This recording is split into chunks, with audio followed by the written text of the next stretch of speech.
Buenos días a todos, amados. ¿Cómo están? Me alegra mucho estar acá.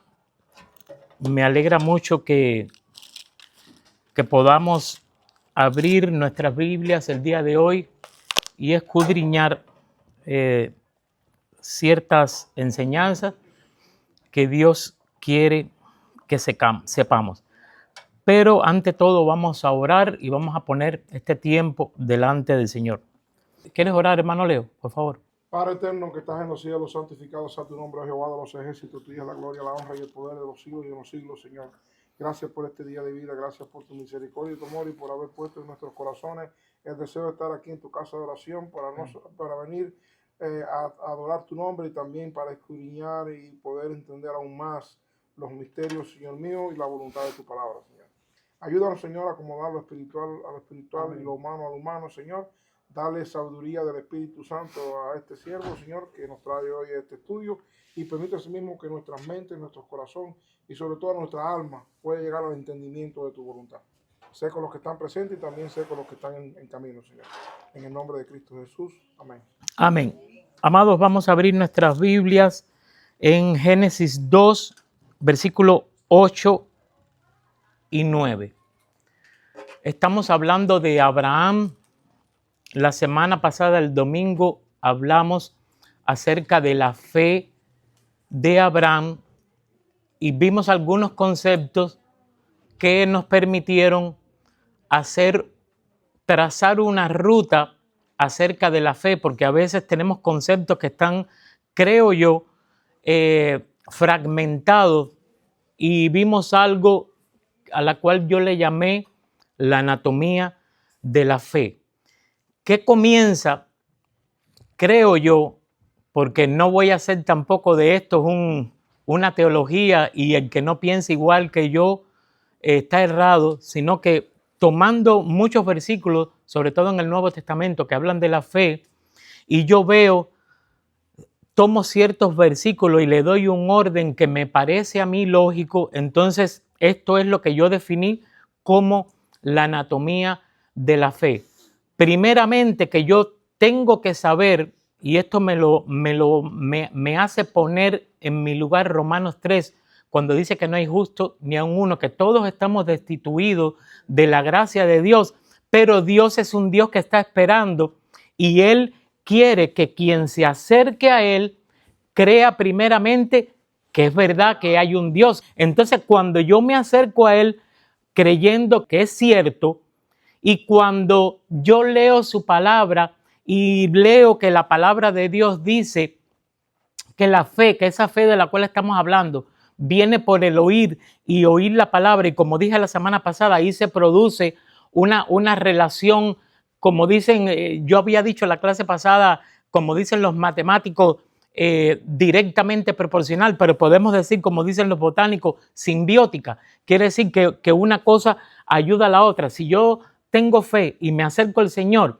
y leo su palabra y la palabra dice que me alimenta, entonces mientras más leo la palabra, ¿qué pasa con mi fe? Mi fe aumenta. Entonces dice otro versículo que por fe andamos, o sea, cuando yo creo todo eso en el Dios que dice la palabra, el que me alimenta, el que me manda a caminar, y después otros versículos que no quiero repetir la clase pasada, que termina, por ejemplo, cuando Pablo dice, he peleado la buena batalla, he guardado, ¿qué? La fe. Déjame terminar, Eduardo, porque hoy la clase está, como dijeran alguien que yo conozco acá, heavy. Hoy la clase está heavy. Mangú con 3 golpes. Mangú con 3 golpes y algunos repetidos. Pero no es que está heavy porque yo soy un predicador y un maestro excelso. No, es porque quiero que profundicemos. Y como estamos hablando de Abraham, ¿quién creen ustedes que fue el primer hombre que Dios usó para iniciar el plan de salvación? Noé. Si Dios no salva a Noé, la moneda se baja. Sí, pero en cuanto ya a la promesa, al que se le acercó y le dijo una promesa que inició, vayan abriendo Génesis 3:15, porque ahí es donde vamos a iniciar. Abraham. Sí, claro, humanamente Dios escogió algo de la especie que él mismo había creado, porque si todos hubieran muerto no hubiera plan de salvación.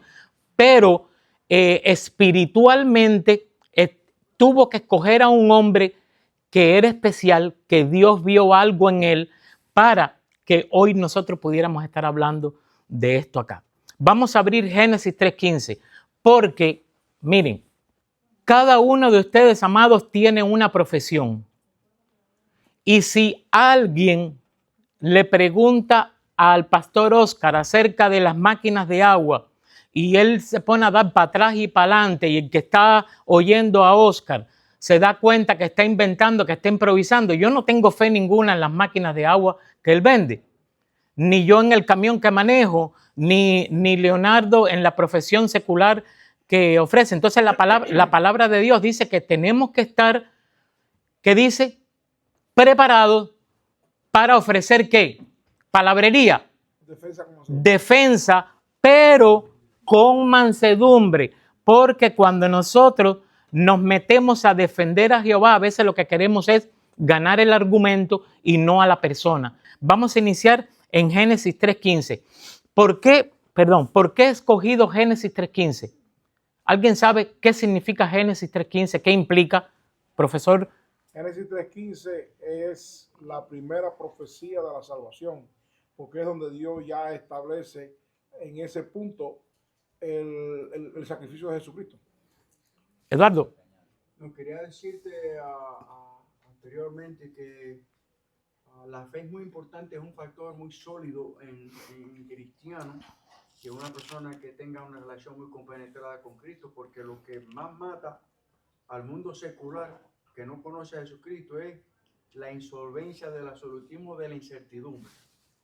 Le tienen un miedo a la nada o a no saber qué va a pasar en el mañana o en 2 horas, que es mortales. Y entonces empiezan a buscar estimulantes a ver cómo pueden escapar ese miedo tan aterrador que tienen. Y eso trae muchas veces un frío psicológico que es pero mortal en las concesiones cooperativas entre los seres humanos, de cooperación mutua, en la convivencia mutua con los demás seres humanos. Eso que dijo Eduardo se resume en que por fe andamos, no por vista. Él tiene razón, la gente anda. ¿Por qué ustedes creen que la gente va a que le lean las cartas? Pues la gente quiere saber qué va a pasar. La gente está ansiosa de ver qué va a pasar con su futuro. Y es el único futuro seguro está en Jesucristo. El mundo entero experimenta, ve, y cuando llega a una conclusión, entonces cree en eso. Pero nosotros creemos por fe, no por vista. ¿Ok? Entonces, como dijo el hermano Leonardo, Génesis 3:15. Vamos a leerlo. Génesis 3. ¿Puedes leerlo, Leo, por favor? Dice, y pondré enemistad entre ti y la mujer, y entre tu simiente y la simiente suya. Esta te herirá en la cabeza y tú le herirás en el calcañar. Bueno, miren, vamos a darle un poquito más atrás en Génesis 3, 8 y 9. Perdón, Leo. Okay. 3, 8 y 3, 9. 8 y 9. Sí. Y oyeron la voz de Jehová que se paseaba en el huerto al aire del día. Y el hombre y su mujer se escondieron de la presencia de Jehová Dios entre los árboles del huerto. Mas Jehová llamó al hombre y le dijo, ¿dónde estás tú? Ok, miren, ahí hay una esperanza tremenda, hermano. El mismo Dios que ve como el hombre lo desobedece y en consecuencia a eso huye, es Dios quien va a buscar al hombre. Ahí hay una esperanza tremenda. Esto a veces lo leemos así por arribita, pero hay que leer despacito. Yo lo he dicho muchas veces. Y de aquí ustedes van a sacar muchas enseñanzas y fe para nuestra fe. Ahora, esta no es la única vez en la cual Dios va a buscar. Yo tomé algunos versículos aquí para que ustedes vean. Dice, Él es, hablando de Jehová, el mismo Padre que en Lucas 15:1, aún de lejos, buscaba la silueta de su hijo acercándose, en la parábola del hijo pródigo. ¿Recuerdan? Él es el mismo pastor que en Lucas 15:4 deja 99 que se creían seguras y va por una que se arrepiente. Él es el mismo que en Lucas 19:10 vino a buscar y a salvar lo que se había perdido. Él es el mismo pastor que en Ezequiel 34, 11 y 12 dice, he aquí, yo mismo iré a buscar mis ovejas y las reconoceré. Ese es el Dios que nosotros tenemos. Ese es el Dios que nosotros miramos por fe, no por vista. Y ese es el Dios que yo quiero mostrarle acá. Apenas Adán y Eva se escondieron, hicieron delantales con hojas. Leí una vez un autor que me encantó lo que dijo. Dice, ese es el primer acto religioso que hay en la Biblia. El hombre tratando de cubrir su falta con hojas secas. Pero Dios vino y dice, no, espérate, yo te voy a hacer un traje. Otros dicen que ahí también hay el primer sacrificio. Lo cierto es que el hombre se aleja de Dios y trata de, si lee de ahí para adelante, va a ver la primera vez que el hombre huye de Dios, que se esconde, la primera vez que el esposo culpa a la esposa por algo, la primera vez que la esposa le echa la culpa a Dios, el hombre le echa la culpa a Dios, es la mujer que tú me dices, y Eva no quiere asumir su culpa y dice, no, la culpa no es mía, la culpa es de la serpiente. Y de ahí en adelante, Adán vio que su esposa estaba desnuda. ¿Cómo? ¿No la habías visto antes? Es que antes la estabas viendo de otra forma. Ahora la estás viendo con la carne. Leo. No, un punto que quería tocar cuando tú hablaste de eso, por eso es que vas diciendo tú que ese fue el primer acto religioso, ¿sabes? El problema de taparse, ¿no? En realidad, el cristianismo no es una religión. ¿Ok? ¿Por qué el cristianismo no es una religión? Porque el cristianismo es la única vez donde Dios busca al hombre. El hombre no busca a Dios. Si Dios es quien determina salvar al hombre, por eso es una salvación por gracia. Porque no es que el hombre le dijo, sálvame, no. El hombre iba bien con los pecados. Dios decidió, ¿qué cosa? Pasar por alto, ¿qué cosa? Todo y enviar a Jesucristo. Por eso es que la salvación es un favor inmerecido. Y por eso no somos religión. Porque las demás religiones, ¿qué es lo que hacen? Buscar a Dios. Es decir, las otras religiones tienen un afán de buscar a Dios. En el cristianismo es Cristo, Dios mismo, quien viene a rescatar al hombre. Amén. Da un momentico, Dado, yo te voy a dar la palabra para poder avanzar. Sí, todo lo que dice Leo es verdad. Por eso yo dije religión. Porque nosotros no somos, a veces los que nos conocen, por identificarnos de alguna forma, dicen, él es religioso. A mí me aterra que me digan eso. Porque es mejor una relación que una religión. Ahora, los religiosos, usted ve todas las falsas religiones que quieren hacer, tratar de llegar a un Dios que ellos entienden que está airado y ellos tratan de buscar formas humanas para complacer a ese Dios que está airado.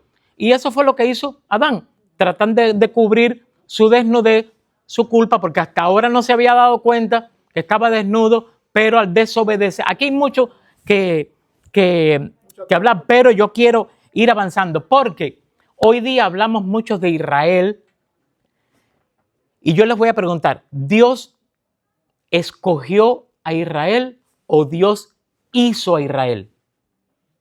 Otro que no sea el del doctor presbítero Lazo. Oye, bájame los títulos y súbeme el salario. A través de Abraham, él lo escogió. Dios escogió. ¿Por qué Dios escogió a Israel y no a los dominicanos para el plan de salvación? ¿Y por qué Un minuto, por favor. no escogió a los cubanos? La respuesta que yo hallé en la palabra y a través del auxilio del Espíritu Santo es que Israel no fue escogido por capricho. Israel fue escogido por la gracia que halló Dios en Noé. Cuando Dios vio a Noé, por causa de Noé, Dios no destruyó la humanidad. Y si usted busca la genealogía de Noé, es el principio del por qué el pueblo de Israel fue escogido. Porque Dios, y eso es la maravilla de Dios, Dios le dijo a Noé, voy a bendecir a tu descendencia. Le dijo, voy a bendecir a tu descendencia. Está en Génesis al principio. Escuchen esa parte. Dios va a bendecir. Dios le dijo a Noé, voy a bendecir tu descendencia. Quédense con eso. Voy a bendecir tu descendencia. Y si usted va a la genealogía de Noé, de ahí viene ¿quién? ¿Viene quién? Abraham. Y por eso es que Dios escoge a Israel a causa de Noé. Porque fue una promesa que Dios es un Dios de promesas que las cumple. Préstale la Dios no yeguita, rompe. préstale. Dime. Mira, dice en el libro de Eclesiastés, bienaventurado el varón que no anduvo en consejo de malos, ni anduvo en camino de pecadores, ni en silla de escarnecedores se ha sentado, sino que en la ley de Jehová medita de día y de noche, y en su ley medita de día y de noche. Será como árbol plantado junto a corriente de agua, que da su fruto en su tiempo, y su hoja no cae. Oye, te lo puedo Ok, vamos a seguir porque tenemos que avanzar y está bien la introducción todavía. Yo les voy a enseñar cómo esa nación que Dios escogió, primero la creó empezando por un hombre. Génesis 3:15 dice, y pondré enemistad entre ti y la mujer, y entre tu simiente y la simiente suya. Esta te herirá en la cabeza y tú le herirás en el calcañar. Cuando Dios dice, pondré enemistad entre ti, ahí está hablando a quién? A Satanás, porque dice entre ti y la mujer. Por tanto, este versículo nos enseña a que entre Satanás y la mujer, ¿qué cosa es lo que iba a haber perennemente? Guerra. Guerra, una enemistad. Pero esta no es la enemistad que yo tengo a veces con el vecino o con un compañero. Esto es, como dice mi amado hermano, una guerra heavy. Va a haber una guerra entre ellos dos, pero no solo entre ellos dos, sino entre toda la simiente La descendencia. de Satanás y No, de las... Eva. La simiente de Eva. Sí, Eva está aquí. Sí, pero la simiente no es de Satanás, es de Eva. No, espérate. Y la simiente de la mujer. La simiente de Satanás es el pecado. ¿Cierto? Y la simiente de la mujer, lo vamos a ver ahorita quién es. ¿Quién es, profesor? Adelánteme esa parte. El hombre. Cristo. Pues así, bueno, Cristo. Ok, por eso es importante esta porción. La simiente de la mujer es Cristo. El Señor estaba diciendo, ok, ustedes se me van a ir de aquí del jardín, pero yo prometo que algún día van a volver cuando la simiente de la mujer va a aplastar la cabeza de la simiente de Satanás. Aquí hay una guerra. Uno de los dos involucrados en esta guerra, los dos van a salir heridos, pero uno con una herida mortal y otro con una herida pasajera. La herida mortal es al que se le puso, ¿qué cosa? El pie en la cabeza, ¿sí o no? Le voy a dar un adelanto. Vamos a ver Romanos 16:20. ¿Quién lo tiene? Por favor, Romanos 16:20. tengo una pregunta. Ok, en lo que van buscando Romanos 16:20, Génesis 3:15 es llamado el protoevangelio. Aquí hay una promesa de salvación. Espérate, leo. También hay una lucha entre dos partes. Una de ellas herida superficialmente y otra herida de muerte. Una herida en la cabeza, una herida en el calcañar. Dice, nota que hasta aquí la muerte no había entrado, a pesar de que Dios le dijo a Adán y Eva, el día que prueben de ese árbol, morirán. Pero no murieron físicamente, murieron espiritualmente. ¿Ok? Romanos 16:20, leo. Dice, y el Dios de paz aplastará en breve a Satanás bajo vuestros pies. La gracia de vuestro Señor Jesucristo sea con vosotros. Ok, Dios hace una promesa acá. Está bien, ya no hay nada que hacer. Él lo saca del jardín del Edén y lo saca con una promesa de volver con un Salvador. Yo estoy seguro que cuando el Señor estaba hablando con Adán y con Eva, ellos no entendían nada. Nosotros todavía no lo entendemos a no ser que lo estudiemos profundamente. ¿Qué fue lo que hizo Dios para empezar a cumplir esa promesa? En breve, pero ese breve, fíjense que fue hace 4,000 años, 5,000, y ya Jesús lo hizo en la cruz. Pero acuérdense que para Dios 1,000 años como un día y un día es como 1,000 años. Nosotros no entendemos los tiempos de Dios. Exactamente, eso lo ha explicado magistralmente el hermano Leo. Dios escoge un hombre para iniciar. Susana, ¿me puedes poner lo que te mandé, please? Quiero hacer una pregunta. Adelante, No profesor. llegue eso. ¿Por qué Dios dice que la serpiente va a herir a la simiente de la mujer en el calcañar y no en otro lugar del cuerpo? Bueno, eso es una pregunta que yo te voy a dejar ahorita. Miren, hay muchos, yo he leído mucho sobre eso. Hay muchas hipótesis. ¿Qué cosa es mortal? ¿Una mordidita en el calcañar o una aplastada de pie en la cabeza? En la cabeza. Y en la serpiente es a la muerte. Ok, exactamente, es la muerte. Y usted ve una serpiente y una serpiente es posible que jamás pueda morder a alguien al calcañar, porque la serpiente está abajo y tira la mordida para arriba. Y entonces creo yo, ya ahí tendríamos que empezar a especular. Miren ese mapa que está ahí y vamos a ir a Génesis 12, 1 al 3. Ahí está. Génesis 12, aquí es donde el Señor, algunos dicen que aquí es la primera vez que Dios le habla a Abraham, pero yo voy a demostrar que no es aquí la primera vez. Génesis 12 del 1 a 3 dice, pero Jehová, ¿quién? ¿Lo tienen todos? Pero Jehová había dicho a Abraham, vete de tu tierra y de tu parentela y de la casa de tu padre a la tierra que te mostraré. Cuando pasaron muchos años y yo veía que decía, pero Jehová había dicho, cuando uno oye ese había dicho, ¿en qué pensamos? Que ya anteriormente había un llamado, ¿verdad? Ya anteriormente Dios había hablado con eso. Vamos a irnos para atrás un poquito a Génesis 11 desde el versículo 31. Vayan para atrás un poquito. ¿Están ahí ya? Dice, y tomó Taré a Abraham. Lo que nos hace entender que cuando Dios habló a Abraham, Abraham todavía estaba bajo la tutela de Taré su padre. Dice, y tomó Taré a Abraham, su hijo, y a Lot, hijo de Harán, hijo de su hijo, y a Sarai su nuera, mujer de Abraham, su hijo, y salió con ellos. Ahora miren el recorrido.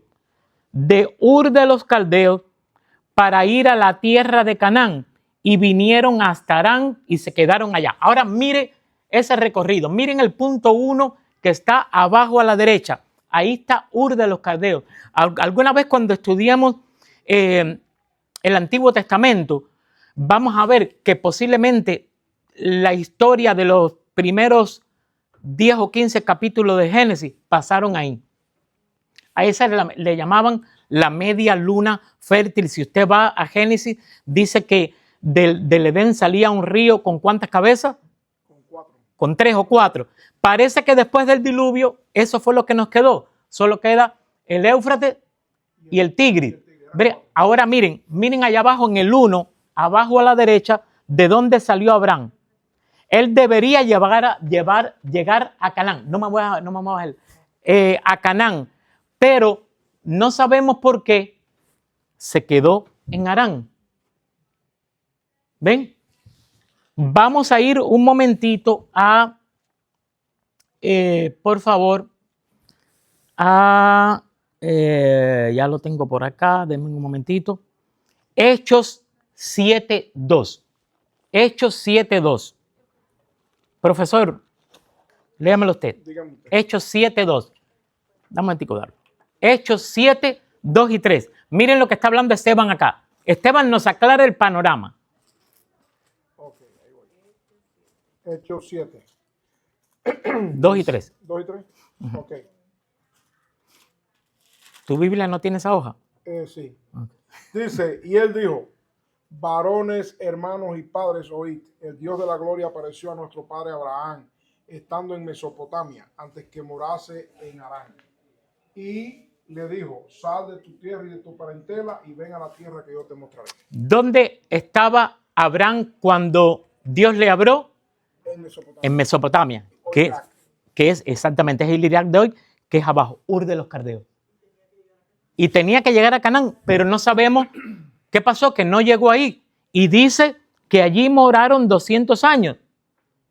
Entonces, por eso, cuando vamos a Génesis 2:1, dice, Pero Jehová, o sea, miren todo lo que pasó. Allí le habló cuando estaba en Ur de los Caldeos y le dijo, sal de tu padre, de tu parentela, pero no lo hizo. Y después Génesis 12 dice, pero Jehová había dicho, Abraham, sal de tu tierra y tu parentela. Ahora vamos a brincar al versículo 3. Y quiero que de ahora en adelante usted piense en la palabra, se me olvidó la palabra, en la palabra genes, nación, prole. Dice Génesis 12:3, el Señor Abraham. Desde el versículo 2, por favor. Y haré de ti una gran nación y te bendeciré y engrandeceré tu nombre y serás bendición. Bendeciré a los que te bendijeren y a los que te maldijeren maldecirá. Y serán benditas en ti todas las familias de la tierra. ¿Se acuerdan la palabra aquí, simiente? Miren todos los versículos que vamos a usar de aquí en adelante y si busca palabras que sean sinónimas de simiente, van a encontrar prole, descendencia, nacimiento, etcétera, etcétera. Tribu, etcétera, etcétera. Aquí el Señor escoge a Abraham.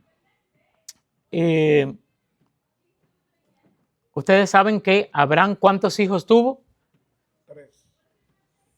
No, de los Tuvo un montón, pero los primeros... 76 por ahí. Sí, pero los primeros, ¿quiénes fueron? Tuvo a Ismael Ismael y a Isaac. y a Isaac. Pero Ismael fue un arrebato de ellos, de locura. Aquí tenemos otro principio que no me voy a detener, pero no podemos estorbarle a Dios y tenemos que esperar en Dios. Porque Dios, Abraham, queriendo hacer un Isaac, hizo un Ismael. Y muchas veces nos pasa a nosotros eso mismo. Vamos a Génesis 26, 3 y 4. Aquí dice una gran nación. ¿Y cuántos van hasta aquí? Voy a ponerlo con el nombre antiguo. ¿Cuántos hay aquí? 1. ¿Cierto? Quizás 2. Abraham, su esposa, pero Lot no estaba en la promesa. Abraham, para ser la gran nación. Abraham, la esposa e Isaac. Vamos a poner 3. 3. Ya la gran nación tiene 3 personas. Vamos a Génesis 26, 3 y 4. Si alguien lo tiene, lo puede leer. Abraham tiene 2 hijos. Habita como forastero en la tierra, y estaré contigo y te bendeciré, porque a ti, a tu descendencia, daré todas estas tierras y confirmaré el juramento que hice a Abraham tu padre. Multiplicaré tu descendencia como las estrellas del cielo y daré a tu descendencia todas estas tierras y todas las naciones de la tierra serán benditas en tu simiente. Miren, coja de tarea en la casa la promesa que Dios le hace aquí a Isaac y compárala con la que le hace a Abraham, para que ustedes vean todas las conciencias. Nosotros tenemos un Dios que es un Dios de orden, que cuando dice sí es sí y cuando dices no es no. Y miren cómo se vuelve a repetir. Aquí dijo simiente, en Abraham, cuando escogió a Abraham dice, haré de ti una gran nación, y ahora primero se presenta donde está Isaac y dice, yo soy el Dios de tu papá. Esto que yo te estoy diciendo no es nuevo, yo lo empecé con tu padre. Se presenta y después le dice, multiplicaré tu descendencia, simiente. De hecho, ahí viene, bueno, no quiero, hermana Ana. Importante notar que esto fue a Isaac, no fue a Ismael. Importante notar. Exacto, hermano. Mira, muchas veces, ¿no? Cuando Dios te manda a un lugar, ya Él tiene preparado las condiciones que están en ese lugar para que infundir más de las concesiones fuertes que Él te ha creado en ti con la presencia de Él en tu vida. Igualito que una familia nuclear, cuando el muchachito es niño, la madre y el padre lo que hacen es darle y construir aquellas propensidades positivas que tiene, ¿no?, en su persona, de manera que cuando él crezca se puede extender al bien comunal, y ese bien comunal en las concesiones constructivas que hace le concesiona una concesión reciprocaria a su naturaleza, ¿no? Ya sabes, es la misma cosa. Génesis, perdón, hermano. Una pregunta. Podemos decir que el pueblo de Israel desciende de Abraham. Desciende porque más que un nombre, fue el nombre que Dios le cambió a Jacob. Ahora, note una cosa. Abraham, Isaac y Jacob. Aquí consiste en una de las cosas por la cual le llamamos a Abraham nuestro padre espiritual. Abraham salió y no sabía para dónde iba. Después siguió Isaac. Isaac tampoco sabía para dónde iba. Jacob, hasta que fue viejo, fue que el Señor le dijo dónde iba. Génesis 28, Eduardo, déjame avanzar un momentico, perdóname. Génesis 28, aquí Dios llama a Jacob. Génesis 28, 13 y 14. Voy a leerlo para adelantar. Miren cómo Dios también, como hizo con Isaac, ahora se presenta con Jacob. Dice, yo soy Jehová, el Dios de Abraham tu padre, el Dios de Isaac. La tierra en que estás acostado te daré a ti y a tu descendencia. Será tu descendencia como el polvo de la tierra, y te extenderás al occidente, al oriente, al norte, y todas las familias de la tierra serán benditas en ti y en tu simiente. Ahora, ¿cuántos hijos tuvo Jacob? 12. ¿Estás seguro? No, 12 y una hembra. No. 12, varones 12, sí. Y 12 varones y una hembra. exactamente, fueron 12 hijos. Pero miren que vamos a terminar ahorita con Mateo.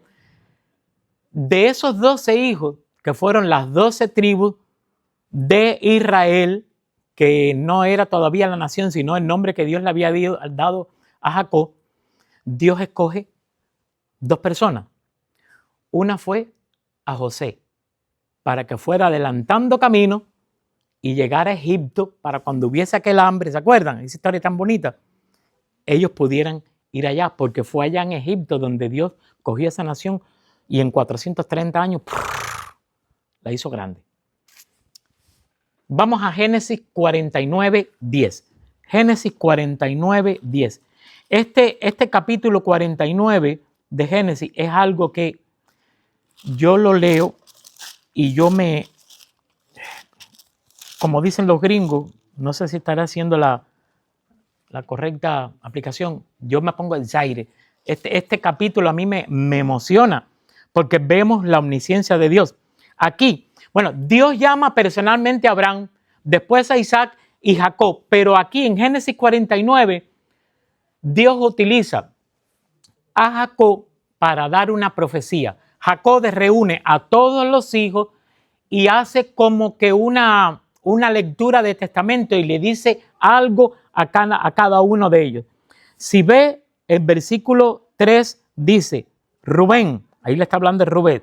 En el versículo 5, Simeón y Leví. En el versículo 8, que es donde quiero llegar, Judá. Y aquí hay algo que es, hermano, hermoso, que usted tiene que pensar mucho en esto. Tiene que pensar en esto, porque esto nos muestra el carácter de Dios. Escucha lo que le dice Jacob a Judá. Dice, te alabarán tus hermanos. ¡Wow!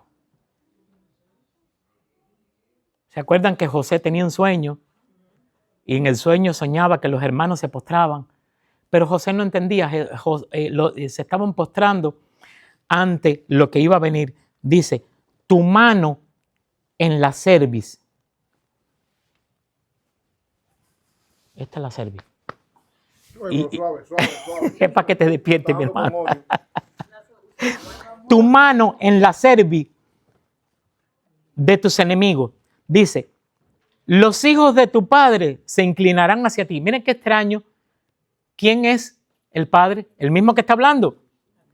Jacob. Pero él no dice, todos mis hijos, tus hermanos, se van a inclinar a ti. Dice, los hijos de tu padre. Él como que se deja afuera porque está hablando a través del Espíritu Santo. Los hijos de tu padre se inclinarán a ti.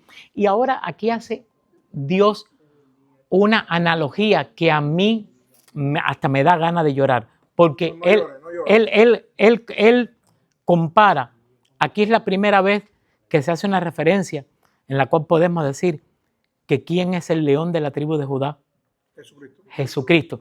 Aquí Jacob, o el Espíritu Santo a través de Jacob, hace una analogía de esa figura imponente que es un león. Aquí dice león viejo, pero quiere decir no viejo de edad, sino experimentado. Cuando tú ves un león que mira la presa, la identifica, le sale atrás, la coge, le da una mordida mortal.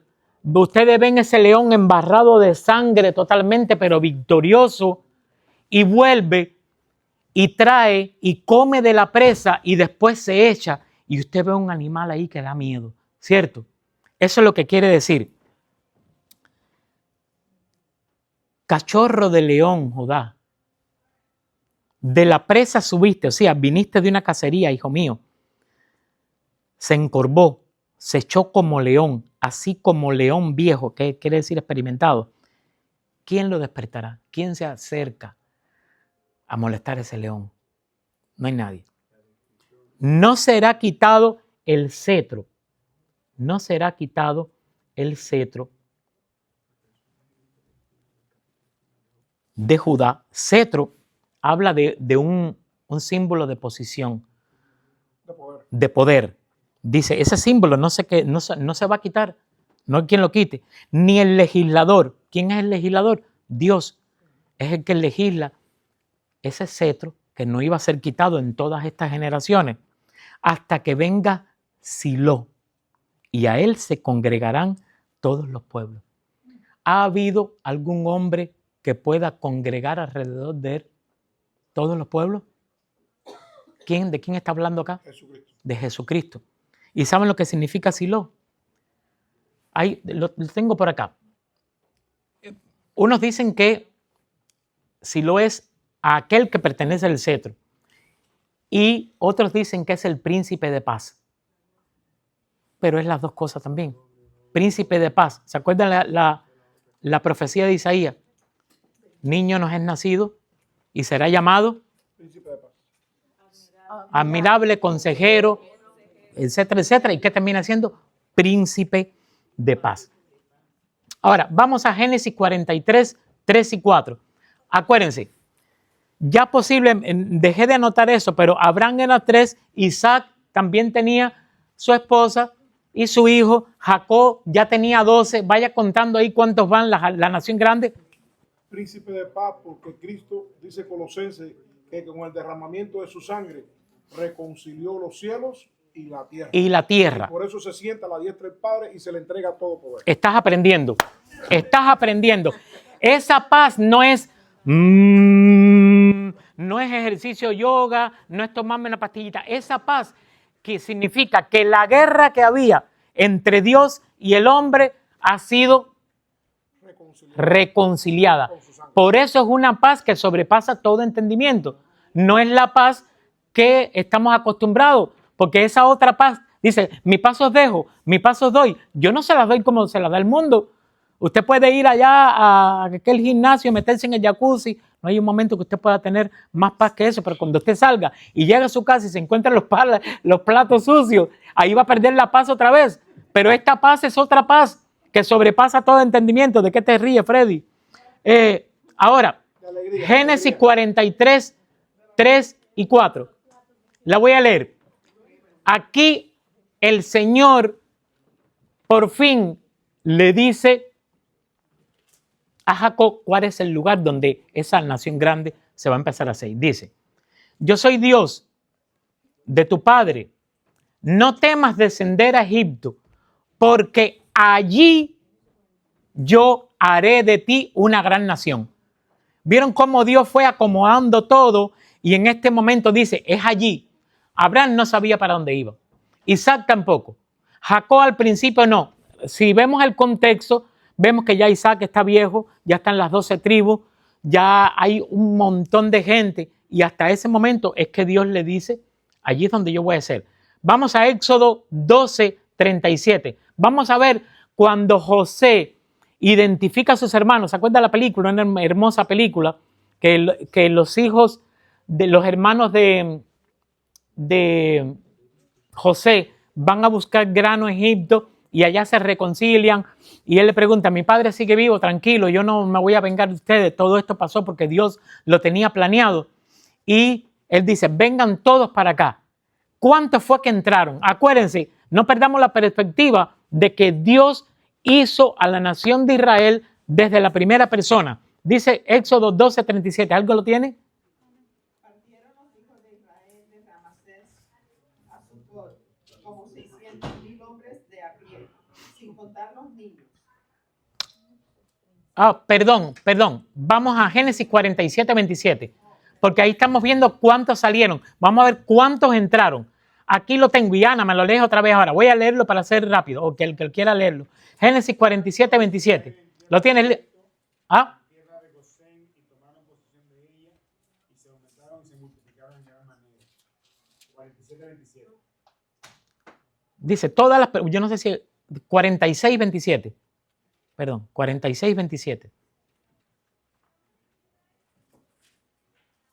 Todas las personas que vinieron con Jacob a Egipto, procedentes de sus lomos, o sea, su familia, sin las mujeres de los hijos de Jacob, todas las personas fueron 76. Y los hijos de José, que le nacieron en Egipto, 2 personas, todas las personas de la casa de Jacob entraron a Egipto, fueron 70. Acuérdense que se contaban solo hombres. Ahora sume a esos hombres, cada uno con una esposa y un par de muchachitos. Podría ser 250 personas. ¿Ok? ¿Cuántos salieron? Los que leyó la hermana Ana. ¿Cuántos entraron? 70 hombres, que 7 por 4, 28, 280. ¿Cuántos salieron? Lo leyó la hermana Ana. Dice 600,000. Haga la misma cuenta ahora. 6, sin contar los niños. Las mujeres no se contaban tampoco. Es posible que viviesen, ¿cuántos leo? 2.400.000, 3 millones de personas. Ahora, ¿es solamente Israel el pueblo de Dios? No. Hay un pueblo por fe. Gálatas 3:8. Gálatas 3:8. Para que vean cómo ahora Pablo engancha aquí desde Abraham hasta nosotros. Este versículo lo hemos pasado por alto, pero hay que verlo detenidamente. 3:16. Gálatas 3:16. Lo voy a leer. Ahora bien. Perdón. Gálatas 3:8. Quiero que oren por mí, porque no sé si saben que me dio un derrame en un ojo hace 15 o 20 días y me volvió a dar ahora y casi no veo muy poco por este ojo. Perdónenme que.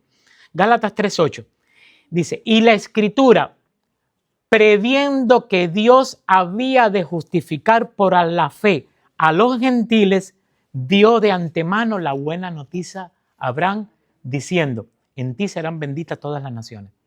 Cuando Dios escogió a Abraham, que fue por el primer hombre que empezamos, y le dijo, en ti serán benditas todas las naciones, estaba pensando en los cubanos, en los dominicanos, en los puertorriqueños, en todas las naciones. Leo. Okay, eso que acaba de decir el hermano se complementa en el libro de los Romanos, capítulo 4, versículo 9. Y dice, ¿es pues esta bienaventuranza solamente para los de la circuncisión o también por los de la incircuncisión, los gentiles? Porque decimos que a Abraham le fue contada la fe por justicia. ¿Cómo pues le fue contada? ¿Estando en la circuncisión o en la incircuncisión? No en la circuncisión, sino en la incircuncisión. Y recibió la circuncisión como señal, como sello de la justicia de la fe, que tuvo estando aún incircunciso, para que fuera padre de todos los creyentes no circuncidados, a fin de que también a ellos la fe les sea contada por justicia. Ese versículo está mejor que el mío. Vamos a Mateo 1, del 1 al 17, y este es el resumen de todo lo que yo he hablado. Mateo 1, del 1 al 17. Mateo está escribiendo a los judíos que conocían la ley de Moisés, los profetas y las promesas mesiánicas. Su intención era presentar a Jesús como el cumplimiento de esa profecía. Mateo 1 es A veces las genealogías nos parecen aburridas, pero las genealogías confirman la doctrina. Miren cómo empieza Mateo 1. Y me voy a saltar unos versículos porque es muy largo. Dice, libro de la genealogía de Jesucristo, hijo de David, hijo de Abraham. Y ahí empieza. Miren cómo nombra los tres con los cuales yo empecé. Abraham engendró a Isaac. Versículo 2. ¿Van conmigo? Abraham engendró a Isaac, Isaac a Jacob, y Jacob a Judá y a sus hermanos. Miren que como aquí el Señor va depurando, porque Jacob no solo había engendrado a Judá, había engendrado a los demás, pero aquí el Señor hace énfasis en lo que Él quiere, a Judá y a sus hermanos. Dice, Judá engendró a Tamar. Después en el versículo 5 dice, Salmón engendró a Rahab. En el versículo 6 dice, Isaí engendró al rey David. Miren cómo va el Señor dándonos el árbol genealógico. David engendró a Salomón. Y de ahí para abajo, toda la línea que sigue es de Salomón. Dice, versículo 7, Salomón engendró a Roboam, Roboam a Abdías y Abdías a Isá, a Asab. Vaya al versículo 16, sáltese al versículo 16. Y Jacob, este no es el Jacob de Abraham, Isaac y Jacob, dice, y Jacob engendró a José, marido de María, de la cual nació Jesús llamado el Cristo. ¿Qué les parece? Un versículo más y terminamos. Perdón, una pregunta. Sí.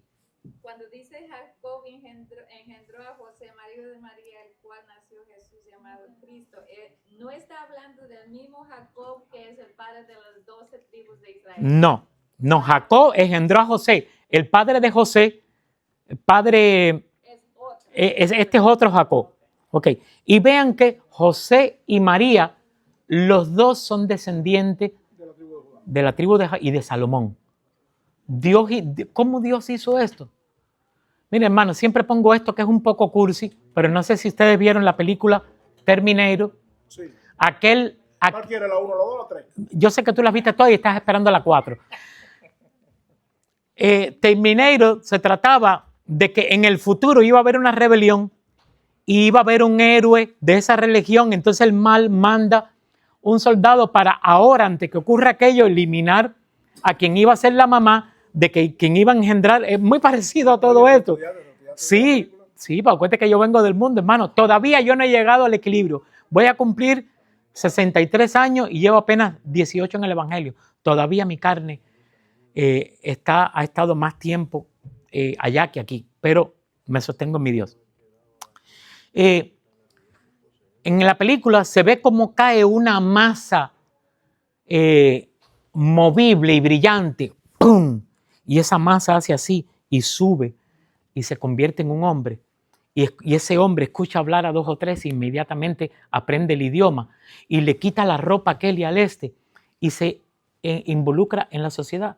Dios pudo haber hecho eso mismo con Jesucristo. Sí lo pudo haber hecho, pero Él quería que ese Salvador viniera de un pueblo, de una nación, de una tribu que tuviera una historia que nosotros podamos estar contando el día de hoy acá. Y tenía que venir en carne y sangre. Y tenía que venir, porque aquí una de las cosas que está detrás de Génesis 3:15 es que iba a ser un hombre salido de Eva quien iba a vencer el pecado. Pero el Romano dice que no hay justo ni uno. Por eso Jesucristo, que el hermano Leo lo ha explicado, no podía nacer 100% de hombre y mujer. Fue engendrado por el Espíritu Santo y usado el vientre para que naciera aquí. ¿Cuántos dicen amén? ¿Alguna pregunta, Eduardo? Perdóname. Eduardo. La persona es justa en Cristo. La justicia no es más que estar en Cristo y aplicar a las circunstanciales las concesiones matemáticas, sumar, dividir, sustraer, añadir y multiplicar. Cada vez que tú analizas un circunstancial en la realidad existencial, la persona que es cristiana busca la manera equitativa, como geometría progresiva, de distribuir los derivativos de una manera que sea equitativa, donde la línea que separa en concesiones económicas no esté tan leja uno de los otros entre los fragmentos de la población. Hermana, La- ya tú perdiste también todos los chances ya. No, no, voy a sabemos aportar que la bendición es para todos, porque Dios la dio a Abraham, en ti serán benditas todas las naciones. Pero sabemos que el pueblo escogido de Dios, el pueblo como la niña de sus ojos, porque la Biblia dice, quien toca a Israel, toca a la niña de mis ojos. El Amén. pueblo de Israel es el pueblo escogido de Dios. No tengo celos para nada, pero yo veo las cosas que están pasando, como Dios ha protegido Ujú. y lo que Dios va a hacer con el pueblo de Israel. Leo, Ok. Al final, 20 segundos. cuando dijimos que Cristo nació en carne y sangre, ¿por qué vino en carne y sangre y no en espíritu? Creo que lo dije en otra clase. Porque la maldición del pecado no es una maldición de carne y sangre, es una maldición espiritual. Acuérdense que Pablo dijo, nuestra guerra no es contra carne ni contra sangre, es espiritual. Por lo tanto, Cristo derrama su vida a través de la muerte para destruir con su vida a través de la muerte la maldición espiritual del pecado de Satanás que lo transfirió al hombre y a la mujer. Amén. Termino con Gálatas 3:16. Pondré enemistad entre ti y la mujer y entre su simiente y la simiente de ella. ¿Quién es la simiente de Abraham? Cristo. Gálatas 3:16. Ahora bien, a Abraham fueron hechas las promesas y a su simiente. No dice a las simientes como si hablase de muchos, sino como de uno. Y a tu simiente, la cual es Cristo. Te doy gracias, Padre, por esta hermosa palabra que más que conocimiento nos da seguridad de que tú creaste un plan que no hay nadie que lo pueda hacer, nadie puede planear su futuro al tiempo futuro, ni mucho menos, por mucho que uno quiera a sus hijos, a su esposa, a su familia, no puede proveer nada para ellos a no ser tu Hijo Jesucristo que ya tú le hiciste. Gracias, Padre, por estas promesas tan lindas de redención, cuando nosotros, Padre, apenas tú habías terminado de hacer los cielos y la tierra, te desobedecimos y viniste por nosotros. Pero tú sigues siendo un Padre que está mirando a lo lejos, identificando a aquellos que un día van a decir, en la casa de mi Padre hay abundancia de alimento y yo aquí perezco. Gracias, Padre, por Jesucristo, gracias por esta iglesia, gracias por todos mis hermanos que me han tenido paciencia y sobre todo que están dispuestos a escuchar tu palabra. En el nombre de Cristo te alabamos y te damos las gracias. Amén.